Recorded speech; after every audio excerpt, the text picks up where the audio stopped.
আচ্ছা জান, তুমি কি খাবে? আমি জীবনে প্রথম রেস্টুরেন্টে আসলাম, খাবারের নামটা আমি জানি না। তুমি যা খাবা আমিও তাই খাবো। এই ওয়েটার, একটা মেনু কার্ড দিয়ে যাও। একটা মেনু কার্ড কেন, দুইটা নাও, আমিও খাবো।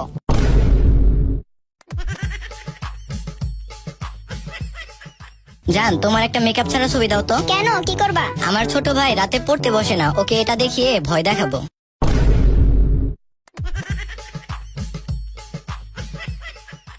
আচ্ছা, আমি যখন 4 বছর আগে বিদেশে গেলাম তখন তো আমাদের কোনো বাচ্চা ছিল না, এখন এই 2টা বাচ্চা চলে আসলো কোথা থেকে? না মানে তোমার এত বড় সর্বনাশ কে করলো? ও, বুঝতে পেরেছি, আমার হারামি বন্ধু সাইম এই কাজ করেছে। না তাহলে কি অনেক এই কাজ করেছে? না। ও, বুঝতে পেরেছি, এটা আরাফাতেরই কাজ। ও আগে থেকে অনেক লুচ্চা ছিল। আরে তুমি শুধু তোমার বন্ধুর কথা বলছো, আমার কি কোনো বন্ধু থাকতে পারে না? তুমি যাওয়ার পর আমার বন্ধু রাজ এই কাজ করেছে।